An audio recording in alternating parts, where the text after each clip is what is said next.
Magandang araw po sa inyong lahat.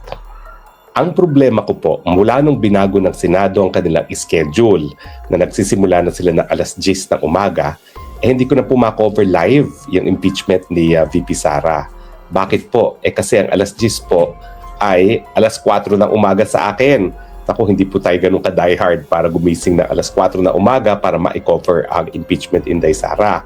Pero hindi naman po pwedeng din natin subaybayan. Kaya ngayon, ang gagawin ko, magdadalawang broadcast po ako ng Spokes Hour kada araw. Yung unang broadcast na ibo-broadcast ko sa umaga ay recap nung nangyari sa pagbibista the day before at saka yung aking mga komentaryo. No? Para naman, bago magsimula ang panibagong aral ng impeachment, alam nyo nangyari nung sa nakalipas at ano yung mangyayari sa susunod na araw. Gaya ngayon po, no, i-discuss ko kung ano nangyari kahapon dun sa testimonya ng isang COA auditor na si Roderick Wamil at na magpapatuloy ang cross-examination ngayong araw no, ng Tuesday, no, ika-4 na araw ng Agosto. So anyway, ano ba ho ang nangyari kahapon? No? Well, kahapon po, tinawag ng prosecution ito nga pong si COA auditor Roderick Wamil para doon sa confidential fund na article of impeachment. Now, ano ba ho, bakit tinawag itong si Wamil? Siya po ay tinawag para isang testigo na tinatawag natin fact witness. Hindi po siya expert witness. Kung ano lang ang mga procedure na ginagawa ng mga COA auditors. Ang kanyang salaysay ay kung ano yung mga procedures, mga pamamaraan ng pag-audit ng COA. At saka, yun nga po, inaasahan ng prosecution na bagamat hindi siya expert witness, yung kanyang kwalifikasyon bilang abogado at COA auditor ay tatanggapin na rin bilang acceptable explanation kung ano yung proseso na pinagdadaanan ng COA audit. Now, ano ba ho yung mga sinabi niya? No? Well, ang sinabi nitong si Wamil ay mga bagay-bagay na alam na naman natin na si Vice President lang daw ang nagkaroon ng confidential fund, hindi raw nagkaroon ng confidential fund si Jojo Pina at si Leni Robredo. Now, pero ang legal significance po na sinasabi niya ay dahil wala nga ibang Vice President na binigyan ng confidential fund, wala rin tayong batayan kung tama ang gagastos na as confidential fund ng Vice President. Naman po yung kontra doon sa sinabi ni Wamil na tanging si VP Sara lang ang mayroong confidential fund. So wala kang basihan kung tama o mali ang ginawa ni VP Sara. Now, syempre, ang ultimate defense ng Vice President natin ay ang confidential fund na po yan ay nasa budget. No? At dahil yan ay nasa budget, inauthorize sa Kongreso, yan ay legal. Now, ano ba mga sinasabi ni Wamil? Ang sinasabi niya, meron daw mga receipts na hindi nagtutugma. No? Sinasabi rin niya na kulang yung acknowledgement receipt sa in-issue sa ilang mga paggagastos at saka merong kakulangan sa supporting documents. Now, syempre, sasabihin ng prosecution, ito ay nagpapatunay na walang tamang pag-comply sa mga procedures ng COA regulations at sinasabi nila na parang may duda rin pagdating dun sa mga liquidation reports at saka dun sa integridad ng accounting procedure ng COA.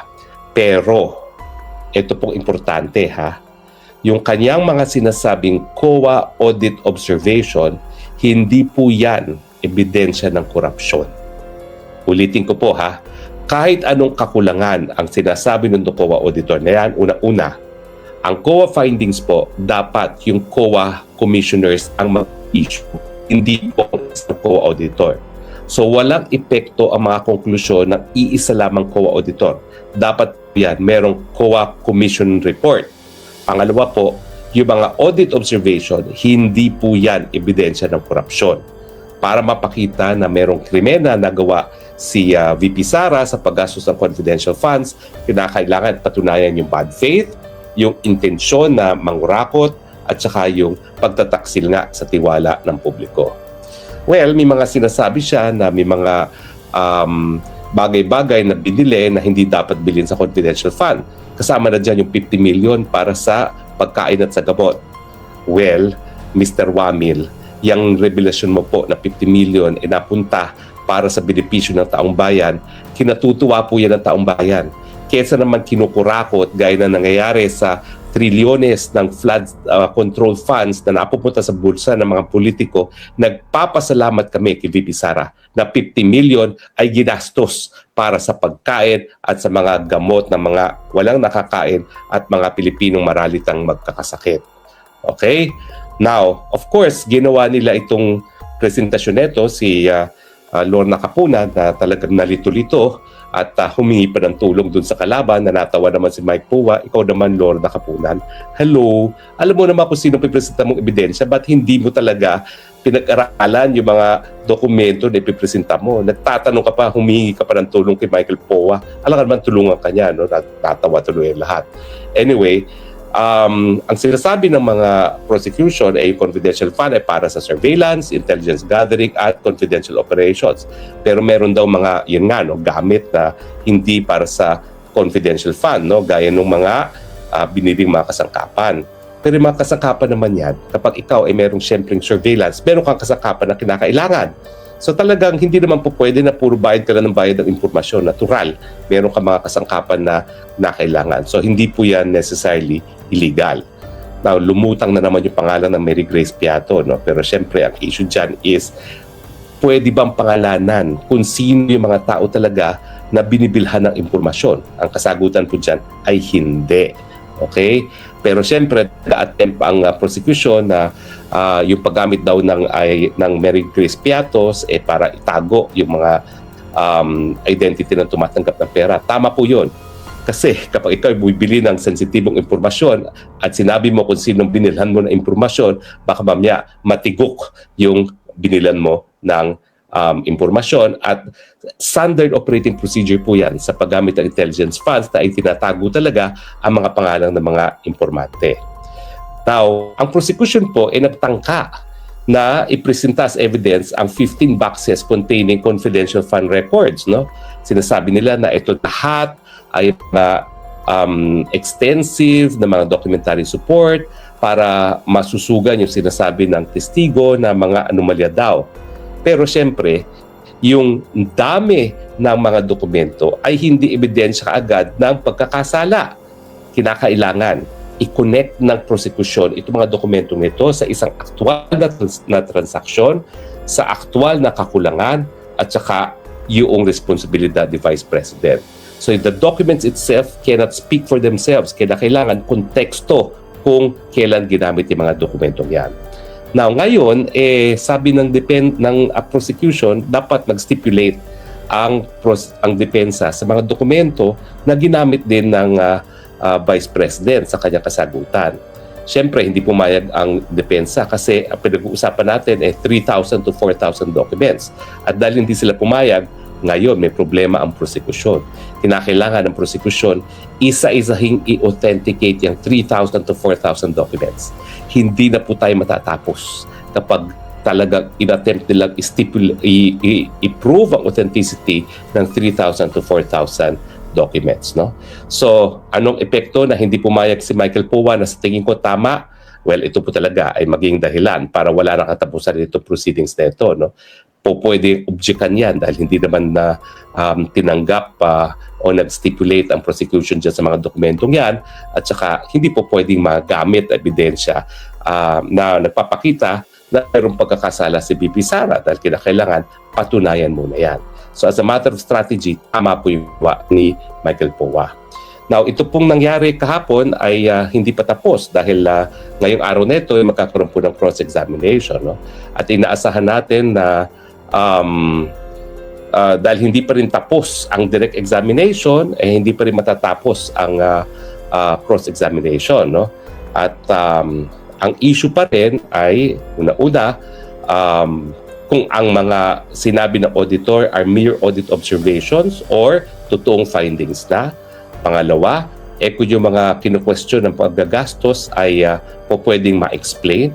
Pangatlo, kung may personal na kaalaman si Wamil sa kada transaksyon na kanya in-audit at saka kung meron ng pinal na disallowance at hindi lang mga observations.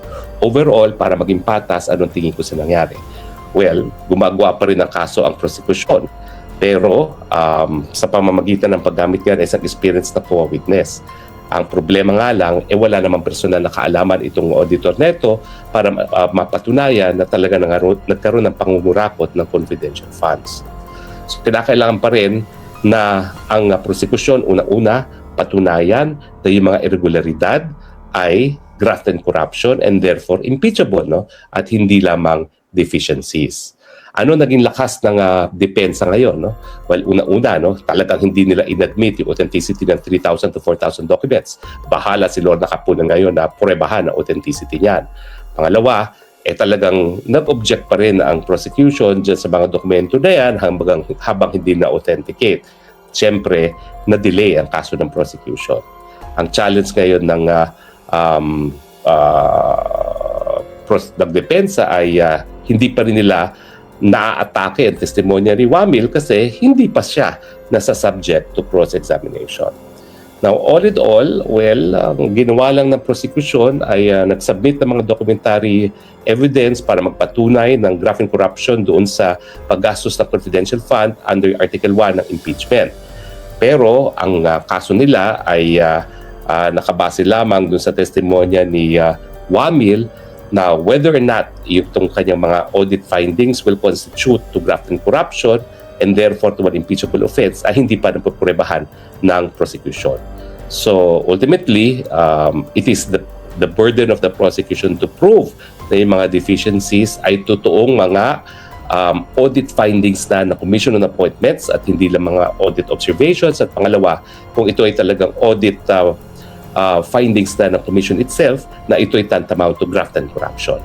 Pero syempre, dahil hindi pa tapos ang direct examination, hindi pa tapos ang cross-examination, hindi pa natin ma-estimate talaga kung how important or how little, how without significance itong testimonya ni Wamil. Kaya bukas ng umaga, yan ang ating pakay. No? Didiscuss natin kung ano mangyari ngayong araw at bibigyan natin ng assessment kung mayroong nga bang dagok ang assessment ni Wamil sa laban kay VP Sara. Sa ngayon, wala na namang dagok.